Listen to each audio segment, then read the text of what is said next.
नमस्कार, स्वागत है आप सभी का ज्ञानिव्य क्लासेस में। आज हम लोग जानेंगे 1968 की राष्ट्रीय शिक्षा नीति के बारे में।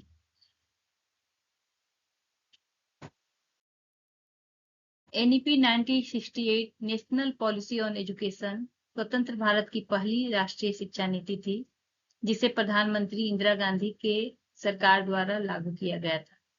यह नीति पूरी तरह से कोठारी आयोग की सिफारिशों पर आधारित थी और इसके अध्यक्ष भी कोठारी थे, क्योंकि उन्होंने जस्ट इसके पहले 1964 में अपनी एक अधिनियम दी, अपनी एक नीति दी थी, जिसका मुख्य उद्देश्य देश के विकास और राष्ट्रीय अखंडता को बढ़ावा देना था और इसका भी वही उद्देश्य था। और इसीलिए इसको शिक्षा प्रणाली को उन्होंने पुनर्गठन के लिए इस नीति को फिर से दिया। 1964 में जब भारतीय शिक्षा आयोग गठन किया गया था, जिसे कोठारी आयोग भी कहा जाता है, और 1966 में उन्होंने उसको प्रस्तुत किया, उसको सरकार के सामने रखा। सरकार ने पूरे देश में इस शिक्षा संरचना को लागू करने की बात की तथा इस आयोग की सिफारिशों पर चर्चा भी हुई, लेकिन उसके पश्चात 1968 में भारत सरकार ने यह स्वीकार किया कि देश में आर्थिक, सांस्कृतिक और राष्ट्रीय विकास के लिए राष्ट्रीय शिक्षा नीति का निर्माण करना अति आवश्यक है। इसीलिए भारतीय शिक्षा आयोग के प्रतिवेदन को कुछ संशोधन करने के पश्चात और इसी के आधार पर भारत सरकार ने 24 जुलाई 1968 को स्वतंत्र भारत की पहली राष्ट्रीय शिक्षा नीति की घोषणा की तथा इस पर अमल करना प्रारंभ किया। मतलब कोठारी आयोग को ही संशोधित करके इस नीति को लागू किया गया था। लेकिन उसी समय 1977 में केंद्र में जनता दल की सरकार बन गई और इस प्रकार सरकार बनते ही जो इंदिरा गांधी के द्वारा जो नीति बनाई गई थी उस निर्माण को उन्होंने रोक दिया और उन्होंने अपनी नीति बनाने की घोषणा की, लेकिन वह लागू नहीं हो सका और केंद्र में पुनः दोबारा इंदिरा गांधी का सत्ता आ गया। लेकिन फिर भी यह लागू नहीं हो सका और 1981 में कांग्रेस की सत्ता आने पर भी इंदिरा गांधी के प्रधानमंत्री बनने के बाद भी यह लागू नहीं हो पाया, न ही इसके अनुपालन पर जोर दिया गया और इसी बीच इंदिरा गांधी की हत्या हो गई और उनके स्थान पर राजीव गांधी को प्रधानमंत्री बनाएगा। और इस तरह यह जो पॉलिसी थी यह कभी भी कार्यान्वित नहीं हो पाई, लेकिन यह आगे की जो भी शिक्षा नीति थी उसका यह एक आधार बना और इसी के आधार पर 1986 शिक्षा नीति का निर्माण हुआ। लेकिन फिर भी इसने जो प्रमुख सिफारिशें दी थी वो आज भी 1986 में लागू किया गया और आगे भी इसको लागू किया जाता है। इनकी जो प्रमुख सिफारिशें थी, जैसे कोठारी आयोग में जो सिफारिशें दी गई थी 1964 और 66 के आधार पर प्रधानमंत्री इंदिरा गांधी के नेतृत्व वाली सरकार ने 1968 में पहली राष्ट्रीय शिक्षा की नीति की घोषणा की और इसमें आमूलचूल परिवर्तन करके पुनर्गठन का आह्वान किया और राष्ट्रीय एकता तथा अधिक सांस्कृतिक और आर्थिक विकास प्राप्त करने के लिए तथा समान शैक्षिक अवसरों को प्राप्त करने के लिए प्रस्ताव रखा गया। इस नीति में भारत के संविधान द्वारा निर्धारित 14 वर्ष की आयु तक के सभी बच्चों के लिए अनिवार्य शिक्षा और शिक्षकों के लिए विशेष प्रशिक्षण एवं योग्यता को पूरा करने की बात की गई।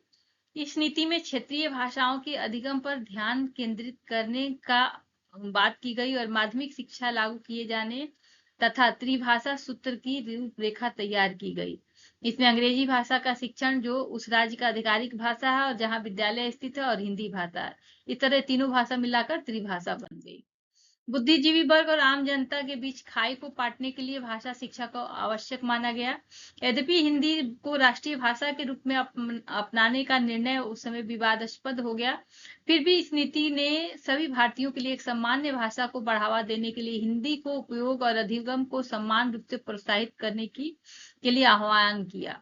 इस नीति ने प्राचीन संस्कृत भाषा के शिक्षण को भी प्रोत्साहित किया, जिसे भारत की संस्कृति और विरासत का एक अनिवार्य हिस्सा माना गया था।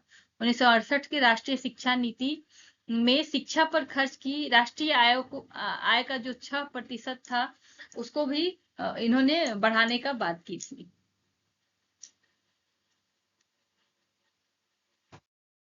राष्ट्रीय शिक्षा नीति 1968 कोठारी आयोग की रिपोर्ट के आधार पर ही थी, उसी को विस्तृत किया गया था, सुधार किया गया था और यह केवल 4 पेजों की बनी थी।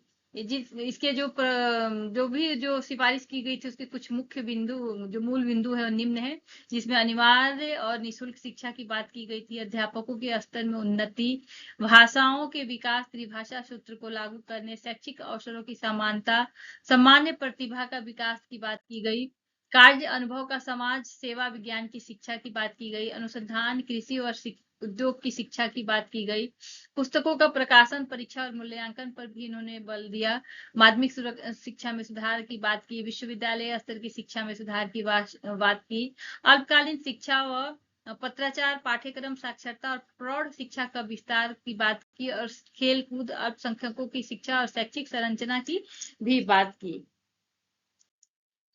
1968 की राष्ट्रीय शिक्षा नीति एक ऐतिहासिक पहल थी, जिसे भारत में शिक्षा के लिए एकीकृत और समावेशी दृष्टिकोण को स्थापित किया गया। आज भी राष्ट्रीय शिक्षा नीति को यह जो शिक्षा नीति है उसे एक दूरदर्शी दस्तावेज के रूप में याद किया जाता है। 1968 के राष्ट्रीय शिक्षा नीति ने बाद की जो शिक्षा नीति है उनको प्रेरित किया, जिसमें राष्ट्रीय शिक्षा नीति 1986 है। 1986 को जो संशोधित करके 1992 में बना प्लान ऑफ एक्शन, और अभी जो तुरंत नई शिक्षा नीति है 2020, इन सभी का आधार यही शिक्षा नीति है। भले यह लागू नहीं हो पाई, लेकिन इसमें जो बातें की गई थी इन सभी बातों को इसमें भी लागू किया गया था। कुछ कमियों के बावजूद इसके दीर्घकालिक प्रभाव ने भारतीय शिक्षा नीति की दिशा तय की। राष्ट्रीय शिक्षा नीति 1968 सामाजिक परिवर्तन में राष्ट्रीय विकास के साधन के रूप में शिक्षा के प्रति भारत की प्रतिबद्धता का परिणाम है।